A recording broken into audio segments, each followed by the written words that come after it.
Welcome back to Strange Epochs. I'm Sean Spainhour, and this is the show where we take one strange, true, documented moment from somewhere in the long and bewildering span of human history, and we sit with it.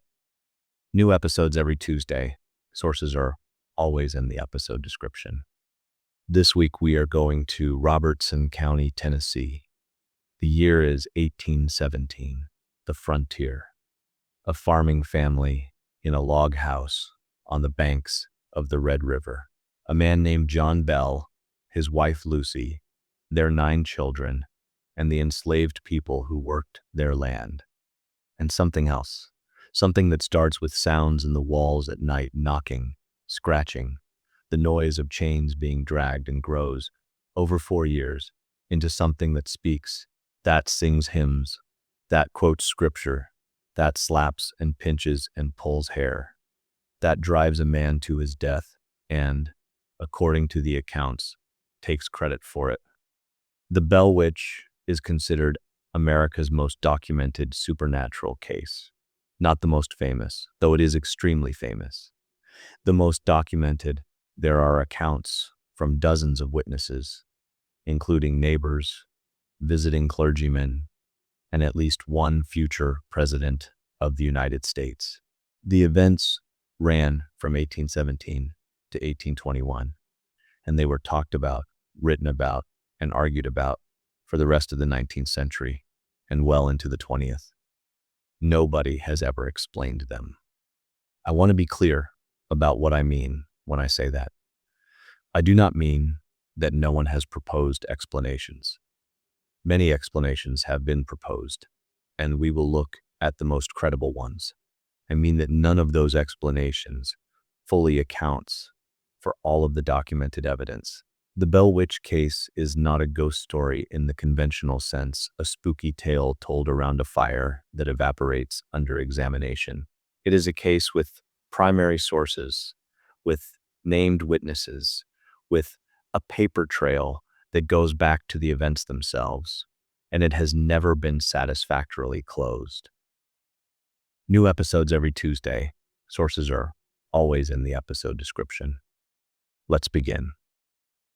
Robertson County, Tennessee, the autumn of 1817, after dark. The Bell House is a log cabin on a farm along the Red River, the kind of structure you built on the Tennessee frontier in the early 19th century. Solid, functional, lacking nothing that was necessary, and containing nothing that was not. The family is in for the night. John Bell, 67 years old, a farmer who came from North Carolina, a man of standing in his community, a deacon in the local church, is in his bed. His wife Lucy is nearby. The children are asleep. And then something begins at the walls. Not loud at first, a knocking, the kind of sound you might mistake for a branch against the exterior, or an animal against the foundation, or simply the settling of old wood in the night air. John Bell gets up. He takes a lamp and goes through the house. He finds nothing. He returns to bed. The knocking continues. Over the following weeks, the sounds change and multiply. The knocking becomes scratching not in one place, but in several rooms simultaneously, as if something is moving inside the walls faster than a human body could move. There is a sound like chains being dragged across the floor. There is a sound like a large dog gnawing on the wooden bedposts. And when a candle is lit to investigate, the sound stops immediately in the lit room and begins again somewhere else. There is a sound that the family will eventually describe as a smacking sound, like lips being loudly pressed together, which appears near the children's beds at night. The sounds themselves deserve description, because the witnesses are consistent about their quality in ways that are worth noting. The scratching at the walls was not the scratching of an animal.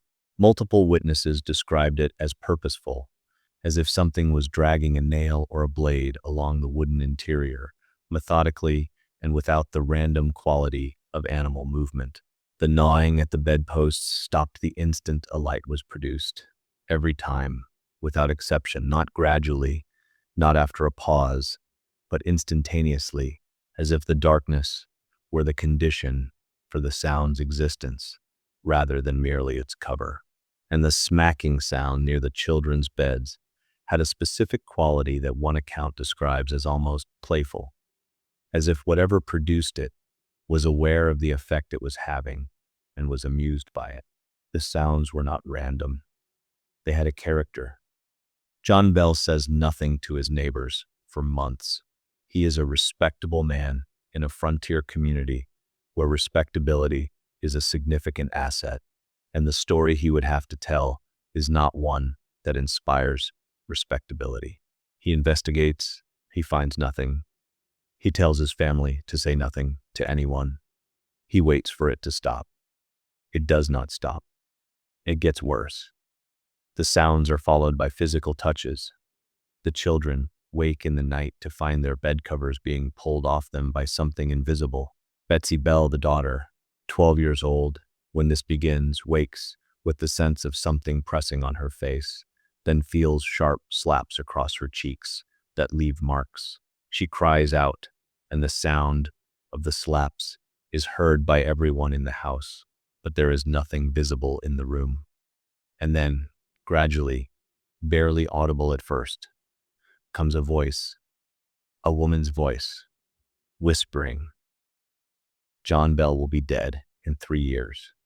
Whatever is in this house already knows his name."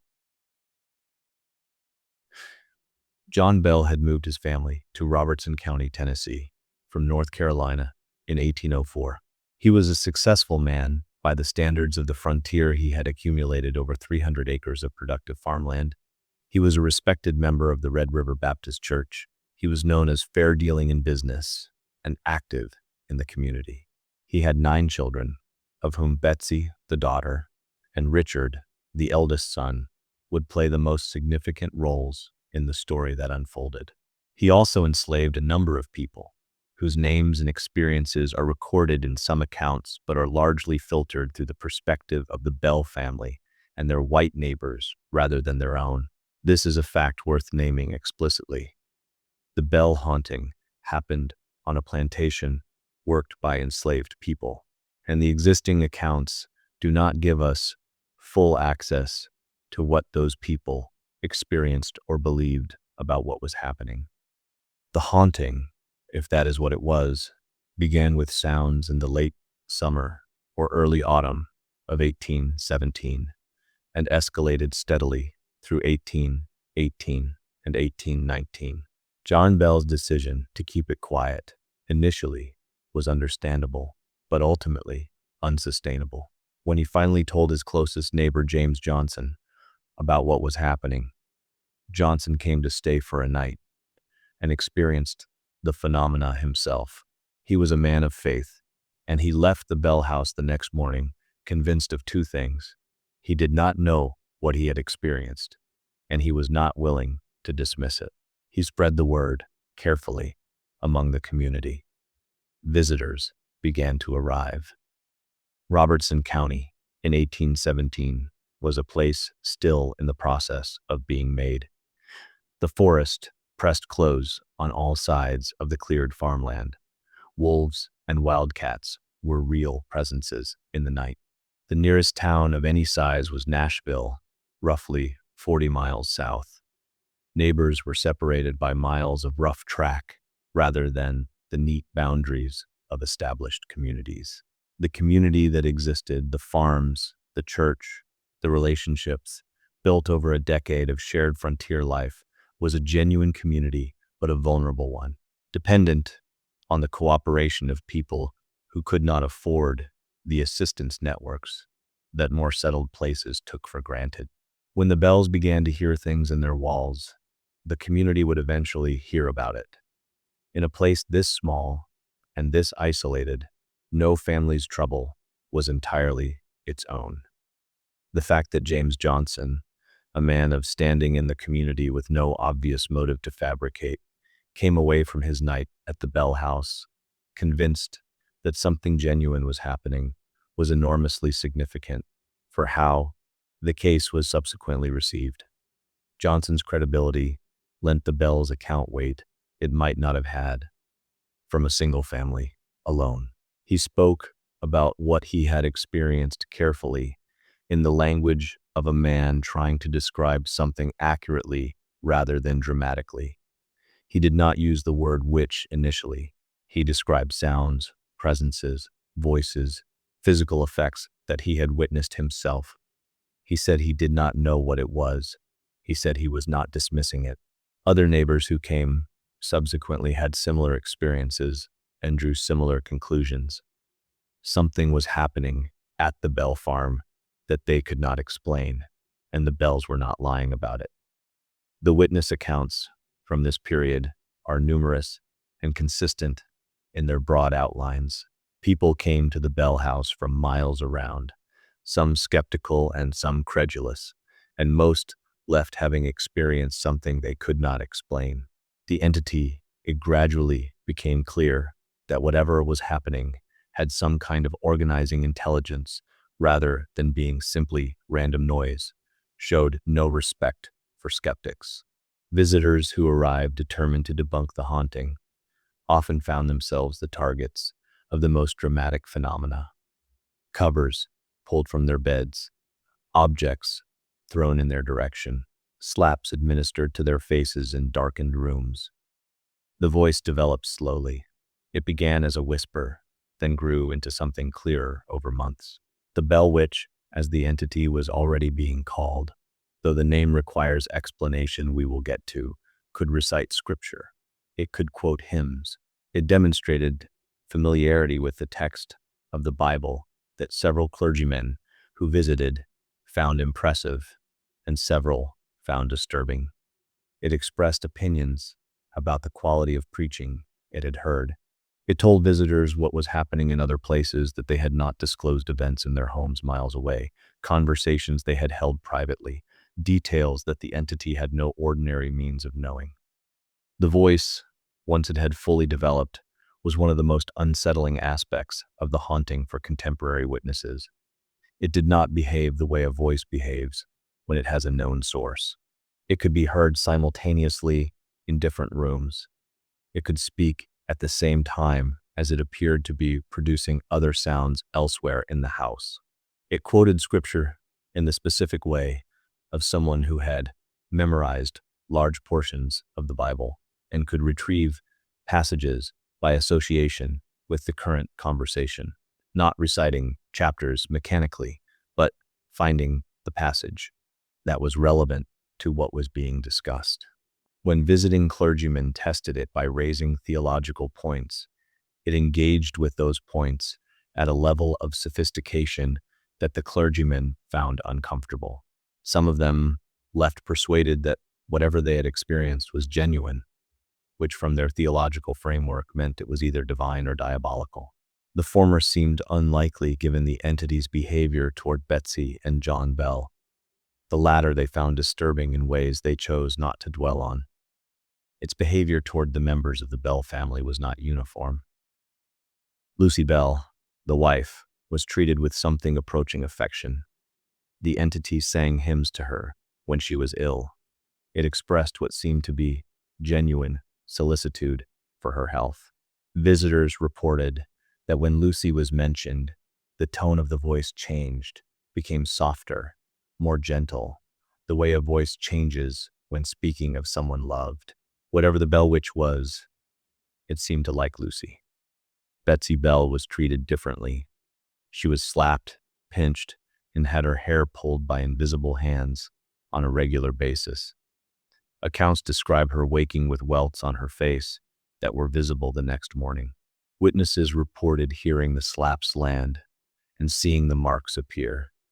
Betsy was also, at various times during the haunting period, in a relationship with a young man named Joshua Gardner, and the entity expressed strong disapproval of this relationship, tormenting Betsy more severely when she was with Gardner, and urging her repeatedly to end the engagement. She eventually did end it in 1820, and some accounts suggest that the torments moderated somewhat afterward. John Bell was the primary target. Whatever this entity was, it wanted John Bell to suffer. It said so. It told visitors that it intended to torment John Bell to his death. It administered physical punishments to him specifically that it did not administer to other members of the family, slapping his face so hard that his head was thrown to one side, causing his shoes to fly off in the middle of a field, afflicting him with a muscular affliction of his jaw that made it difficult for him to swallow and that grew progressively worse over the years of the haunting. John Bell's health deteriorated steadily from 1817 to his death in December of 1820. In the final period, his convulsions were so severe that the family feared for his life with each attack. On the morning of December 20th, 1820, John Bell was found in his bed, in a stupor from which he could not be roused. A vial of dark liquid was found near his bedside, a substance not belonging to any known medicine in the household. The family gave a drop of the liquid to the family cat. The cat died. John Bell died later that day. The Bell Witch reportedly celebrated.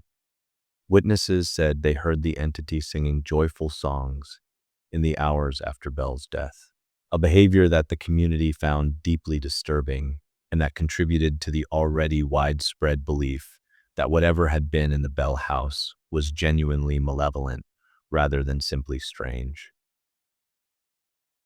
The Bell Witch case attracted considerable attention during the years of the haunting, and one of the most famous visitors to the Bell farm was Andrew Jackson, then a general and a man of considerable regional renown, who would become the 7th president of the United States in 1829. Jackson had heard about the haunting and reportedly decided to investigate personally, partly out of curiosity and partly because he had the frontier general's confidence in his ability to get to the bottom of things that others found mysterious. The accounts of Jackson's visit are colorful, but need to be held with some care, because the most detailed version comes from sources written decades after the events. The general outline: Jackson arrived at the Bell farm with a party of men, including at least one self-described witch tamer who had announced his intention to identify and subdue the entity. Jackson's wagon reportedly stalled on the road approaching the Bell property, with the horses unable or unwilling to move forward despite there being no apparent obstruction, and then started moving again of its own accord. That night, the witch tamer was subjected to severe physical torments, pinching, needle-like pains, being thrown from his bed, and left the house early the next morning in considerable distress. Jackson, by the accounts, was both impressed and unsettled. He left saying that he would rather face the entire British Army than spend another night at the Bell farm. Whether every detail of this account is accurate is impossible to verify. What it demonstrates is the quality of the Bell case's reception. An experienced frontier general, a man who had fought battles and was not given to displays of credulity, reportedly came away from the Bell farm unwilling to dismiss what he had experienced. The story was credible enough, and Jackson's reaction significant enough, that the account was preserved and transmitted through the community for generations. The question of the entity's identity was debated throughout the haunting and has been debated ever since. The Bell Witch itself offered explanations at various times, and those explanations were inconsistent. At different moments, the entity claimed to be the spirit of a Native American whose bones had been disturbed by the Bell family's farming. It claimed to be the spirit of someone buried nearby. It claimed to be the witch of a neighbor named Kate Batts, with whom John Bell had had a property dispute. This last identification is particularly interesting because it gave the entity its most common name. The Bell Witch was often called Kate in contemporary accounts, and the use of that name derived from a real living woman with a real grievance against the Bell family suggests something about how the community was interpreting what was happening. Kate Batts was a neighbor who had been involved in a business dispute with John Bell over the purchase of a slave. The dispute had gone to court. Batts had accused Bell of usury. There was genuine antagonism between them, genuine resentment on Batts' side, and the community was aware of it. When an entity appeared in the Bell house that tormented John Bell specifically, that wanted him to suffer, that knew the intimate details of his life and seemed to be pursuing a specific grievance against him, it was perhaps natural that the community reached for the name of the woman who had most publicly declared her enmity toward him. Whether this attribution says anything about what was actually happening, or simply about how the community processed it through available social frameworks, is one of the questions the case leaves open. The property dispute between John Bell and Kate Batts is one of the most significant contextual facts of the entire case, and it is one that is frequently underemphasized in the more sensationalized retellings of the Bell Witch story. Bell had purchased an enslaved person from Batts in a transaction that Batts later claimed was usurious, that Bell had charged her excessive interest and used the legal and social power of his position in the community to take advantage of her. The dispute went to court. The outcome of the court proceedings gave Batts a formal grievance that was a matter of public record. She was not shy about expressing her enmity toward Bell in the community. In a small community where everyone knew everyone's business, the connection between the woman who had publicly cursed John Bell and the entity that appeared in his house shortly afterward and tormented him specifically was not a connection that required explanation. The community made it naturally and immediately. The primary written record of the Bell Witch haunting comes from a book published in 1894, more than 70 years after the events, by a newspaper editor named Martin Ingram. Ingram's authenticated history of the famous Bell Witch drew on oral accounts, family records, and the diary of John Bell's son Richard, which provided the closest thing to a contemporary written account of the haunting. The diary is the most important primary source for the case, and it is a genuine document, though the degree to which Ingram accurately reproduced and contextualized it is difficult to verify fully. Subsequent accounts by Bell family descendants added detail, some of which is credible, and some of which reflects the tendency of family oral tradition to embellish and dramatize over time. The case has attracted professional investigators, paranormal enthusiasts, academic folklorists, and documentary filmmakers in essentially every decade since the 1890s. The Bell Witch Cave, a cave on what was the Bell property, which the entity was said to inhabit or visit, is now a tourist attraction that draws visitors from across the country. Adams, Tennessee, population under 1,000, holds an annual Bell Witch Festival. The haunting, whatever it was, has given the town an identity that has sustained it for 2 centuries. The explanations that have been proposed for the Bell Witch fall into several broad categories, and each has its strengths and its limitations. The hoax theory suggests that one or more members of the Bell family, or neighbors, staged the phenomena. This is the most parsimonious explanation, and the one that skeptics generally favor. A human being producing the sounds, the voice, the physical phenomena through deception is far easier to accept than a genuine supernatural entity. The problem with the hoax theory, as historians who have examined the case carefully have noted, is the sheer scale and duration of what would have been required. The phenomena occurred over 4 years, in the presence of dozens of independent witnesses, including people with no connection to the Bell family, in conditions that would have made sustained deception extremely difficult. Hoax is possible. It is not entirely satisfying as an explanation. The hoax theory also struggles with one specific detail that investigators find particularly resistant to easy explanation: the physical marks on Betsy Bell's face. Multiple witnesses, on multiple occasions, saw Betsy wake from sleep with welts on her cheeks that matched the pattern of slap marks. They described seeing the welts appear, not being present when they arrived, but watching them develop in the moments after she woke. A hoax in which a sleeping girl was slapped hard enough to leave visible marks by a person who then disappeared from a room without being detected in the presence of witnesses who were watching specifically because they expected something to happen. This would require a level of coordination and performance skill that strains credulity in a different direction from the supernatural. The marks were real. The question of who or what made them is the question that the hoax theory does not cleanly answer. The mental illness theory suggests that Betsy Bell, who was the most frequent target of the physical phenomena and who showed the most dramatic reactions to the entity, was experiencing a psychological episode that expressed itself through the community around her. This theory draws on what we now understand about mass psychogenic illness, the documented tendency of communities under stress to collectively experience symptoms that have no physical cause but are real in their experienced effects.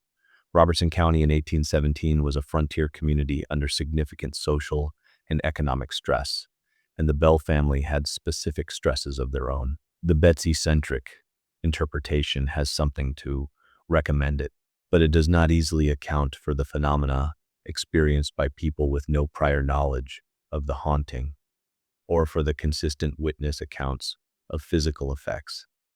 There is a third explanation that some historians and investigators have taken seriously, that John Bell was being poisoned by someone close to him, and that the haunting was a cover for a sustained campaign of abuse and murder. This theory is difficult to substantiate or rule out with the available evidence. The vial of dark liquid found by his bed the morning he died was never analyzed. The circumstantial case for deliberate poisoning someone who knew Bell intimately, who had access to his food and his bedside, who had motive to want him dead or suffering, is not impossible to construct, but it remains speculation. The Bell witch haunting ended, more or less, with the death of John Bell in December of 1820. The phenomenon did not stop entirely after his death. There were reports of continued disturbances through 1821, but they diminished significantly, as if whatever the entity's purpose had been, John Bell's death had satisfied it. The family reported a final visit from the witch in the spring of 1821, during which the entity made promises to return in 7 years.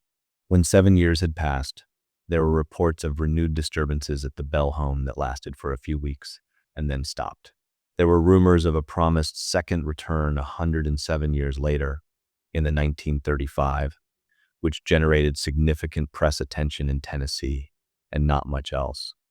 The death of John Bell, specifically the dark liquid found near his bed, the death of the cat that was given a sample, the absence of any ordinary explanation for his death is the most dramatic and the most troubling detail of the case. It is troubling in part because it is the detail most susceptible to ordinary explanation that the record does not provide. Men in their 70s in 1820 died of many things, and the progressive deterioration of Bell's health over 4 years is consistent with a number of natural illnesses. The liquid found by his bed is the anomalous element. It was not identified. It was not preserved. No one conducted an analysis that survives in the record. It disappeared along with the cat that died after receiving a sample. The entity reportedly celebrated his death. Whether those celebrations were the product of something that had genuinely caused his death, or simply the coincidence of a man dying at the end of a long illness at a moment when strange things continued to happen in his house, cannot be determined from the surviving evidence. But the image of it, the dark liquid, the dead cat, the singing in the empty rooms has stayed in the cultural memory of the story for 200 years, and it shows no sign of fading. Lucy Bell lived until 1837. Richard Bell, whose diary is the closest thing to a primary document of the haunting, lived until 1886. Other members of the family and community who had witnessed the events lived with their accounts for decades, and the consistency of those accounts across people who had no ongoing contact with each other, across the span of a lifetime, across the natural tendency of memory to reshape and distort, is one of the things that the case's most careful investigators have found most difficult to dismiss. The Bell Witch haunting is, in the taxonomy of documented American paranormal cases, genuinely unusual. Most ghost stories exist in the oral tradition alone, or are supported by one or two accounts that are easily questioned. The Bell case has dozens of named witnesses, a documented timeline, a family diary, and a 70-year tradition of the community, telling the story consistently before it was written down. This does not make it true. It makes it harder to dismiss than the average ghost story. The community context of the haunting is worth examining carefully because it tells us something about how the Bell Witch story was produced and transmitted, even if it tells us nothing definitive about what the phenomena were. Robertson County in 1817 was a Baptist frontier community. It was a community with specific beliefs about the existence of evil, the reality of the spirit world, and the meaning of physical affliction. When something inexplicable happened in the Bell house, the interpretive framework that the community reached for was not medical or psychological. It was theological. The entity was a witch, or a spirit, or the devil's instrument. John Bell was suffering because he had done something to deserve punishment, or because he was being tested, or because evil had chosen him specifically for reasons that were beyond ordinary human understanding. These frameworks did not explain what was happening. They gave it a shape. They made it possible to talk about and respond to. There is a dimension of the Bell case that the standard ghost story framing tends to obscure, and it is the dimension that a careful reading of the historical record makes impossible to ignore. John Bell was an enslaver. The people he enslaved worked his land, lived in proximity to his family, had intimate knowledge of his household's rhythms and vulnerabilities. They are present in the accounts of the haunting, named and unnamed, referenced in passing, occupying the background of a story that is primarily told through the perspective of the white family and their white neighbors, what they knew about what was happening, what they believed about it, what role they may have played in it, if any. The accounts do not give us access to those questions in the way that a full historical picture would require. The Bell Witch story, told from the inside of the Bell family's perspective, leaves those questions in the shadows where the historical record has placed them. The question of Betsy Bell's broken engagement to Joshua Gardner is also worth sitting with, because it is one of the strangest and most human elements of the whole case. An entity that claimed to torment a teenager into ending her engagement to the young man she loved. An entity that apparently succeeded. Betsy broke off the engagement in 1820, reportedly at the entity's urging, and never gave a satisfactory explanation of why. She married someone else, her former school teacher, years later. The Bell Witch's interest in Betsy's romantic life is one of the details that the rational explanation theories have the most difficulty accounting for. A hoaxer producing knockings in the wall for 4 years has a plausible motive, even if it is hard to sustain. A hoaxer who also cared enough about a teenager's engagement to campaign against it for months, successfully, is a more complicated picture. The Bell Witch Cave still exists. The farm property has been partially preserved. Visitors come from across the country to walk the land where the Bell family lived, to go into the cave that the entity was said to inhabit, to stand on the banks of the Red River where everything happened. Most of them come because they are drawn to the story, to the specific quality of a haunting that resists the usual frameworks, that cannot be easily filed under folk legend or verified fraud or psychological episode.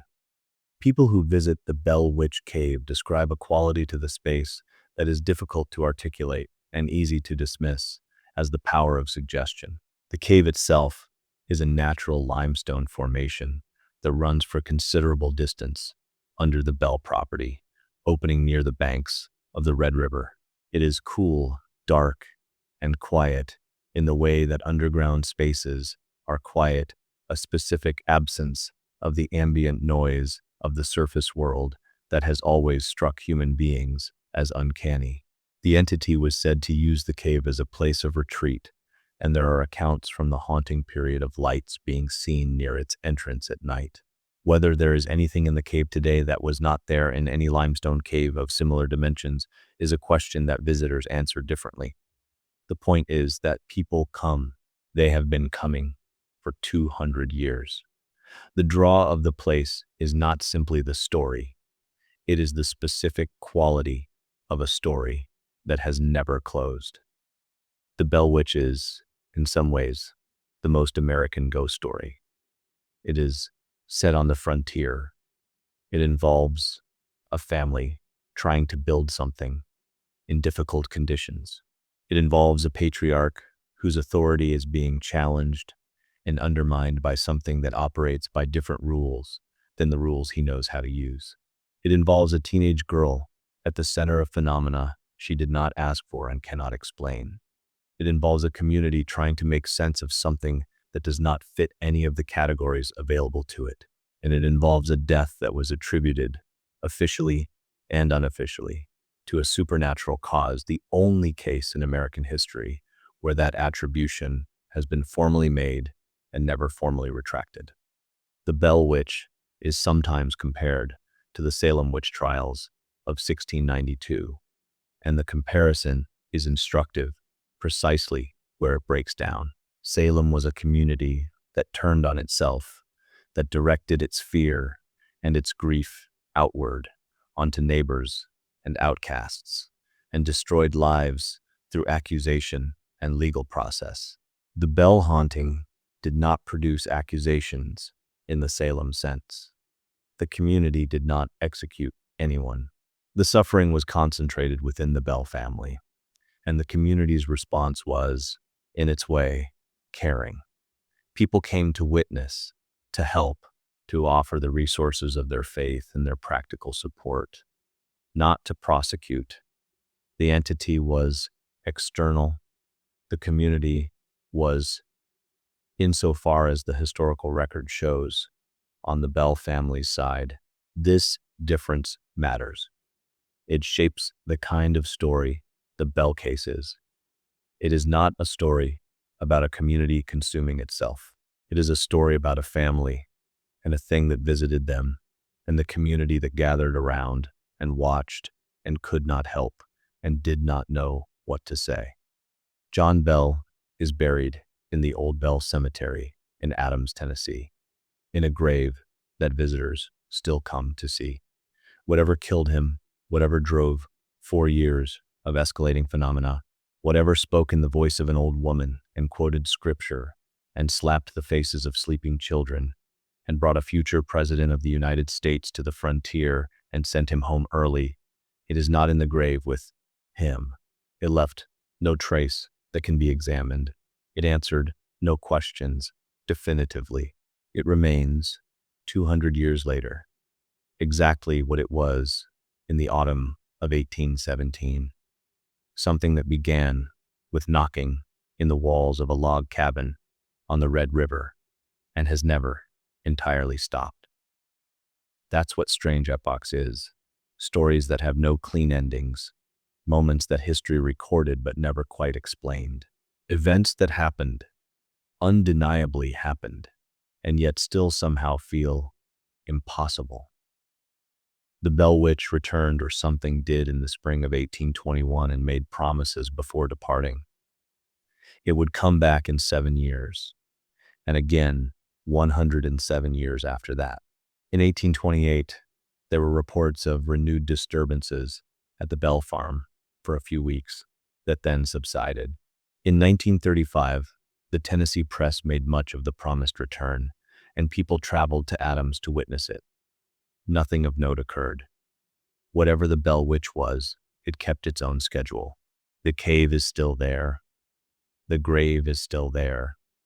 The Red River still runs past what was the Bell Farm, and somewhere in the community's memory, in the accounts told for 200 years, the knocking has never entirely stopped. Everything you heard in this episode is real. Every name, every date, every detail drawn from documented historical sources. All of the sources for this episode are listed in the episode description below. I encourage you to look them up. If you enjoyed this episode, please follow Strange Epochs. Wherever you listen, new episodes drop every Tuesday. And if you want to help the show grow, leaving a review goes a long way. It really does. I'll see you next week. I'm Sean Spainhour. This is Strange Epochs.